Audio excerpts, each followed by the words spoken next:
Broadcasting from the campus of Salisbury University, this is WSDL Ocean City, NPR News Talk 90.7, putting Delmarva first. It's time for Delmarva Today with your host, Don Rush.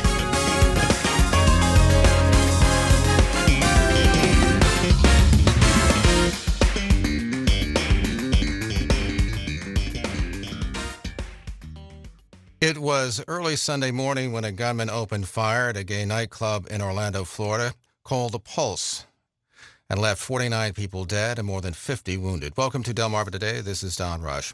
His name was Omar Mateen. He was in his late 20s, the son of Afghan immigrants. During the confrontation with police, he called 911, pledging his allegiance to Islamic extremist group ISIS. And when this program was first planned, these events had not taken place. The subject was not on our agenda.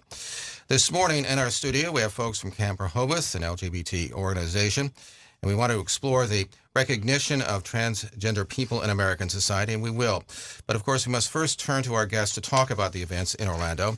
We have Andrea Connor and also Jamie Marine, both transgender, and then Sal Seeley, who is with Camp Rehoboth, and welcome to the program, first of all. Thank you. Thank you for having us. Well, let me just get certainly the reaction to what happened in Orlando. Andrea, what was your reaction? When did you learn about it? What was your sense about what had happened? I found about it on the way to work. It came across as on the radio. It's senseless. I know not all Islamics are extremists. It's just sad that we just can't get along and accept each other for who we are. Was it a surprise at all to you? Yes, it was. And is it just the quality of the numbers, or is it just the fact that it actually happened, and the huge numbers it's not astounding. I mean, you get in a crowded situation like that. I mean, there's bound to be large numbers of fatalities. Jamie Marine, what about you? When did you hear about it, and what was your own reaction? I actually, I woke up, I had just come back from the Trans Health Conference in Philly, and it was on Facebook, and it's absolutely heartbreaking, really. Just to think that anybody was really capable of anything like that. Does it make you more aware of how dangerous the world could be? Yeah, it really does. Like I said, I just came from a conference, and you have to think there's so many people in one area at one time, and you realize that there actually are people that are that dead set against you that they could do harm, and in such mass numbers in one place, it's very scary to think about. Andrew, what about you? I mean, and you've been out for a very long time, but if you go into a crowded place, does it make you look a bit over your shoulder, maybe more cognizant of that, maybe, or does it? I don't know. Yeah, it does. When I originally came out and started living full time in '93, back then, you had to be cautious of where you went and what you did, and make sure that nobody was following you. And then as life has progressed, it's gotten better, but now it seems like we're reverting back some, and you're hearing more violence, and it is scary. I mean, I carry protection now when I go out, and being the CEO and chapter leader of the Delaware Renaissance Support Group in education, I have to be out in the forefront and help bring those people who are gender fluid or trans, that we have community, you have protection here, you have support. So, by the way, what kind of protection do you? I have a taser. My adoptive family gave me one. When I carry a CDL license, so I drove for about a year, and being out on the road, they were very fearful of me being attacked out in the parking lots. Certainly, especially as a public figure, really. I mean, if you're organizing like that, I would assume, yeah. Jamie, what about you? Any protective measures that you take, or? Honestly, until now, I've never really felt a need to. I have considered, and I know that, a lot of people are back and forth on the whole firearms debate. I, for one, I feel as though it's something that, I mean, it's it's a personal decision for myself, and it's something that I'm probably going to go ahead and do. So I want to talk to you for a moment.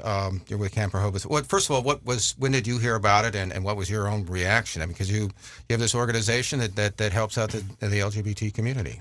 Yeah, I woke up in the morning, and that's I'm insomniac sometimes, so I was right there waking up in the middle of the night looking at Facebook of all things, and saw postings, people looking for people, wondering what was going on. So eventually, the facts started coming in, and then I just realized, along with many other people, that what a tragedy, shock and disgust, and very scary and very heartbreaking to understand what happened and still try to figure out what happened. But are you taking any other special precautions at Camp Rehoboth, or change, or thinking about any of that as a result of this? We're not taking any special precautions, but I know for myself, you want to keep in the back of your mind when you're out in a venue. This incident brings up, now there's a possibility that something could happen. It's just, I think it's hate crimes, as much as legal protection as the LGBT community has now. There seems to be a shift that as we're getting more legal protections, there's still a lot of people that don't understand or that hate this community. And I think with politicians and with other public figures coming out and trying to take rights away or villainizing the LGBT community, I think some of these actions are going to become more prevalent. Now, and one of the things that struck me, and the reason why I wanted to do the show, is that it seems as if there's a much greater recognition now of the transgender community than I've ever seen before. As I've indicated, we've had a gay marriage, we've had gays in the military, and so on. And now it's almost as if, I think it was Big Brother, the reality show, had a transgender on, Bruce Jenner, of course, on the cover. And there's something called Transcendent, I guess is a television show which features 5 transgender women. I want to turn to you, Andrea, because when you came out in 1993, that certainly was not the case. No. What was it like to first of all recognize that you were transgender, and then to make that decision, particularly in those early years? Well, in all actuality, I knew when I was 4.5. I came out to my parents, and I wasn't received welcomely at all. In an upbringing of Southern Baptists. My dad is from out in the Midwest. My mom's family is from down south. So it was difficult to be knowing that I was loved and cared for. They didn't kick me out on the street. They fed me, they clothed me, they sent me to school. They helped me pay my bills, but they didn't love me and support me for who I was. All I wanted them to do was accept me as their child. I didn't care whether if they called me by my male name or called me she. She would have been great. But once I become of age where I could actually get out of my house and get out of my environment, shopping was a thrill, a scariness. Found stores that were sympathetic. When it came right down to it, they didn't really care as long as they got the money. And then going to Baltimore, that was my outlet at that point. So going down some very dark, scary streets into neighborhoods where the bars were at. There was one particular for drag queens, and there was a few transgender people that would go there. I had been stalked leaving there. I've had people follow me home. I learned early on, just drive to the police station, sit in the parking lot. They'll leave, most likely. If they don't, then I'm going to really be scared. But you kind of your skin gets a little thick after a while, after being through all that so long. So,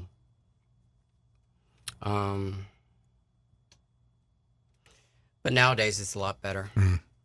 Now, you mentioned, matter of fact, you came out in 1993, but you mentioned a moment ago before the show that transgender people really sort of started this thing with Stonewall. Describe a little bit about that and how you see their role in the gay rights movement. for them help the drag queens and the transgender coming out into the public and standing up and saying, listen, this isn't right. Sometimes we have to take an extra bit of fortitude in ourselves to actually brace ourselves to go out into public. So we're kind of like already there. But spurring that Stonewall event was our largest, tremendous thing to happen for us. So we've helped the gays, we helped the lesbians, we've helped the people within LGBT.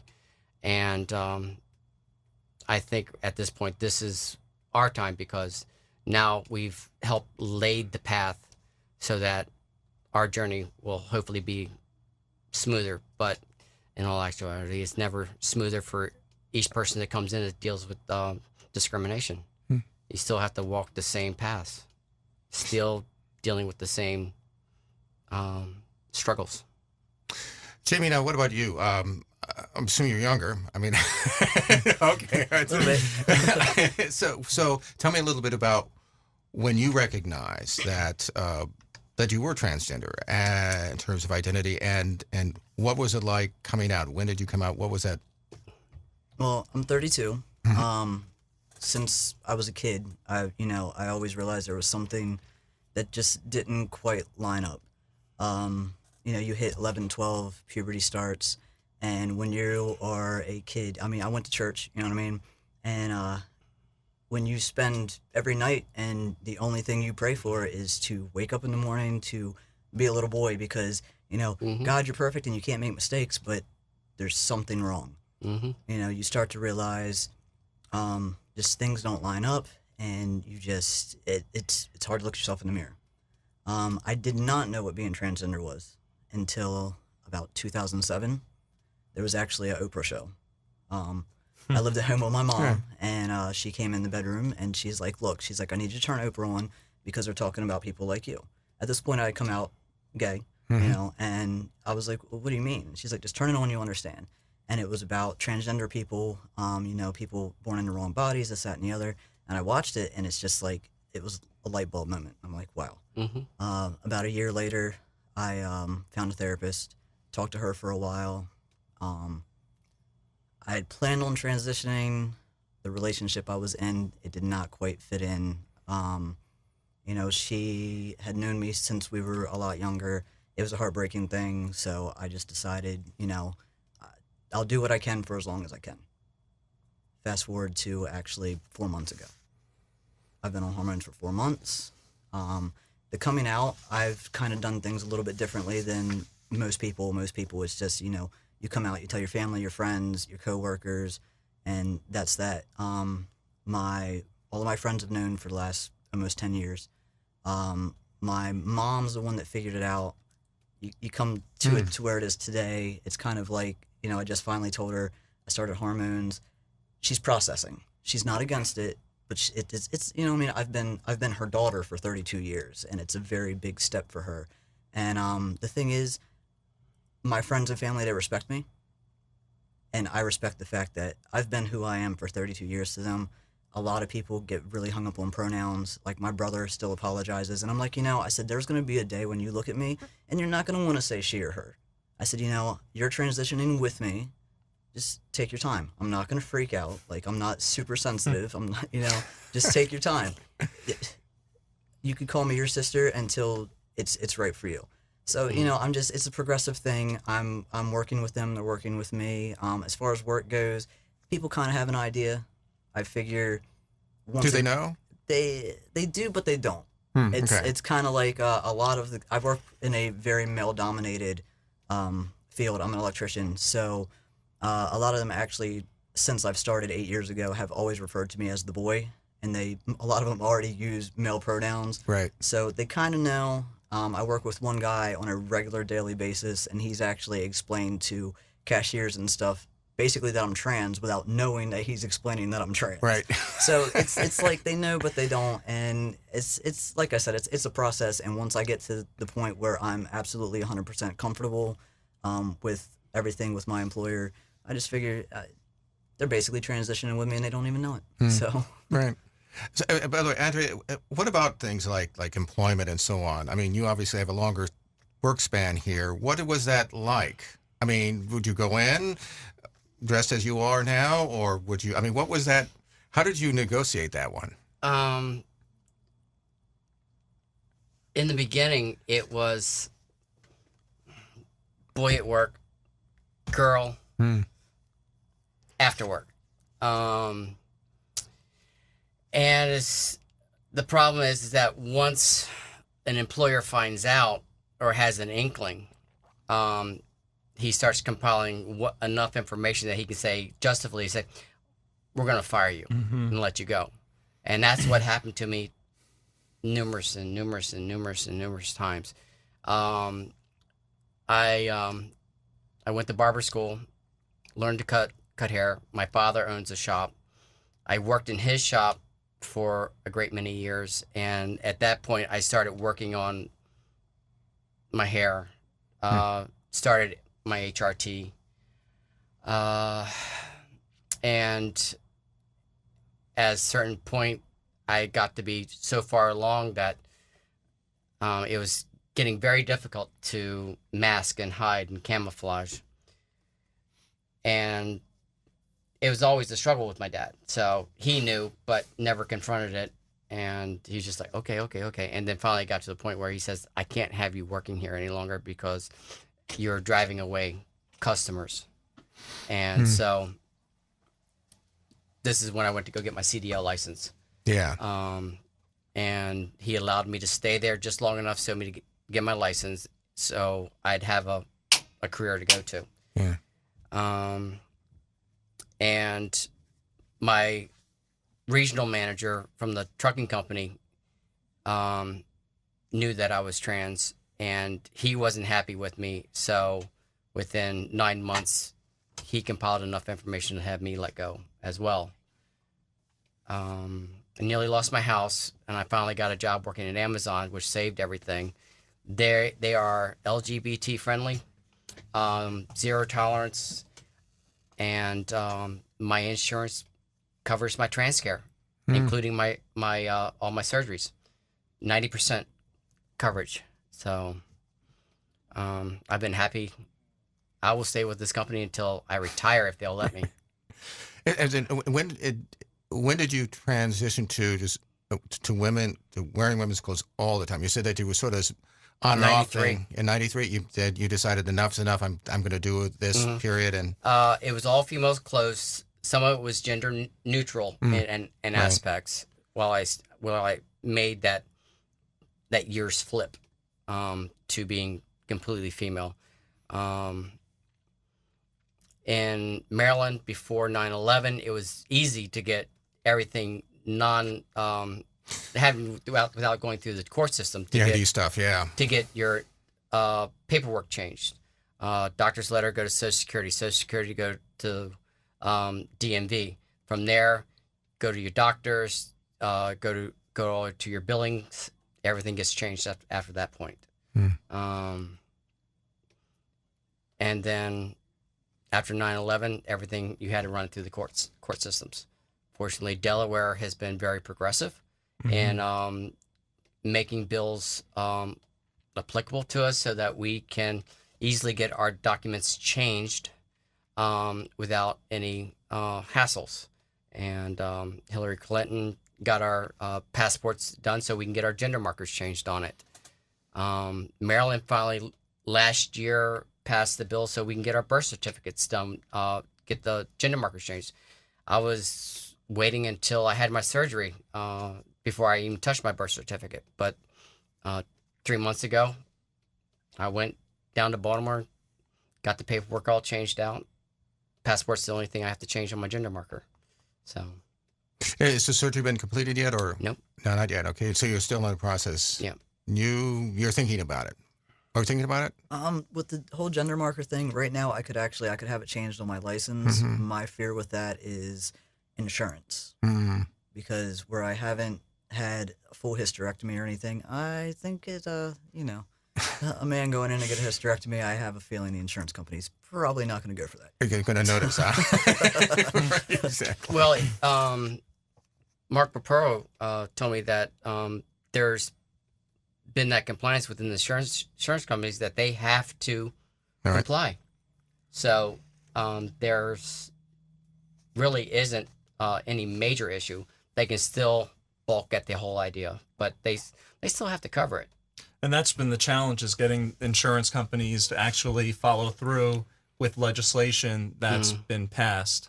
Because there's always a loophole, unfortunately, when it comes to transgender men and women who want surgeries. Insurance companies, I know from other folks I've talked to, that they're finding ways to prevent, because it's not, they deem it a non-necessary surgery.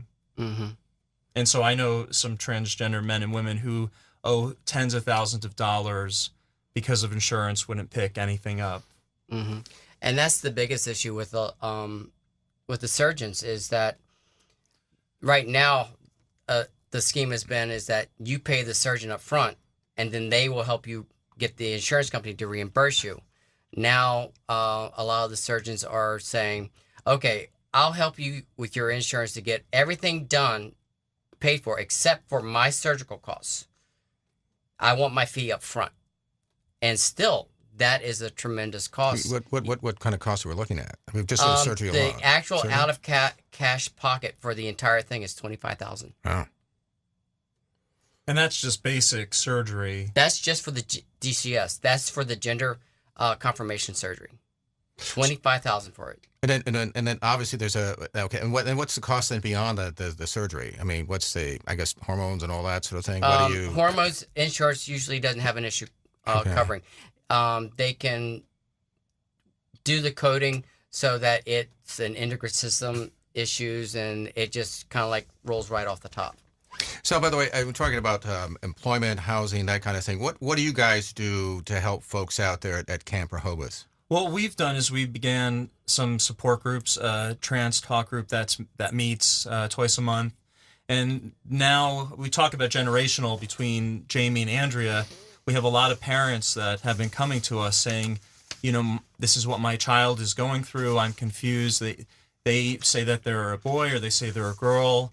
So where do we go? What are the resources? So we've begun a parents group that meets monthly. And then we work a lot with Equality Delaware and with Delaware Renaissance to talk and engage with politicians to make sure that there are equal rights for the LGBT community within Delaware. Because one of the things I was when I was looking and surfing around, I mean, some of the one stat says about 700,000, I guess, transgender people in the population. Who really knows? It's about 0.3% of the population. But the things that struck me is that, for instance, there's a higher risk of suicide, 41%, attempted violence, 78%, poverty, 4 times more likely to have an income less than $10,000 a year. And there's even homelessness. So how do you? Those are real serious problems. How do you try to assist with that? What do you do for them? Well, what we're trying to do is networking with local and statewide agencies to alleviate some of those health disparities, some of the income disparities, and some of these other issues that are happening. And I know Delaware is great. We're a small state. Eastern Shore, it's a small community, so we can network with other organizations to try to help the transgender community, especially with issues with suicide is such a big concern in the community right now. Also HIV rates are very high among trans women. So we're trying to work with this community to make sure that we can reach above those national numbers that you just read. By the way, speaking of suicide, Andrea, Jamie, was that ever something you thought about, or do you knew friends who, for instance, said, "Gee, I can't do this"? What, Andrea? Yes, I've had friends who have committed suicide either by drugs, alcohol, gun. For me, it was vehicular twice. I was homeless for 4 months. I couldn't take a high-paying job because I didn't have a college education, only a high school degree. So taking low-income positions and jobs trying to stay under the radar as much as possible. But unfortunately, like I said before, most of the management, that's what they're focusing on, because that's the driving belt behind most of their jobs. So can't really afford to live anywhere, can't barely afford to feed yourself, which drives some people, if they're homeless, into sex work. So that becomes the issue with HIV and other diseases. So, and drug use, and so it's a downward spiral for a lot of people, and it really shouldn't be. Jimmy, what about you? I don't know anybody who has committed suicide. I know a few who have made attempts. Personally, suicide was never an issue. I did go through a few years of the self-mutilation through cutting. It was more of a release, just to get through. But it's really hard. Like I've done the antidepressants and the anti-anxieties, and it gets to a point sometimes where it was so bad that it was social suicide basically. I would just stay home. I would leave for work, come home, and just stay put. I didn't want to be around anybody. I didn't want to talk to anybody. I didn't want to be around myself, and you just kind of shut down. So that was really the way I dealt with things, was just to be on my own and just disconnect from everything around me. One of the things that I was reading about is they talk about is internal conflict between internal gender conflict between what you are on the inside and what you are on the outside. Is that a conflict, or do you resolve that? I mean, Andy, what do you think? I mean, that's a term I ran across. Over periods of time, if you're able to find a therapist who is qualified and is very supportive, that you can deal with the conflicts of him and her. There was a brief time where I was dealing with a little bit of split personality aspects of it, because I was living so separated from myself. But as it is, it's always been her.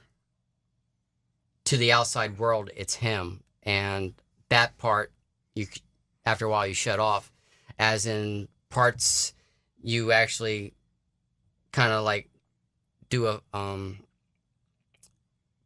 you look at parts of your body that actually are there, but you can't see them anymore, because you just kind of like block them out, and it becomes this blurred aspect, so you don't actually see what's there. What about you, Jamie? What do you make of that term? It does make sense to me. The whole, people say, quote, born in the wrong body. And for me, like growing up, I can honestly say with like the disassociation, I felt as though I lived two lives. There was my physical reality of life, everything that everyone saw. But like in my own mind, it's like I could look at situations and things and say, well, if I was born in the right body, this is what I would have done and where I would have gone and where I would be. And I did this since I was probably 4 or 5. You grow up and you play house and everything, and it was always a boy. No one ever questioned it. None of my, my cousins, nobody. It just, everything made sense. I've actually, my one cousin came to me one time and she's like, I've never seen you as a girl, ever. And this, she had no idea. She didn't know what I was dealing with. This was long before anything. She's like, I've always seen you as a boy. But you live with that, and it's as if you have two separate lives, and you're just trying to merge them together at some point so things make sense and feel better. By the way, before we go, there's this issue that we seem to be having about restrooms.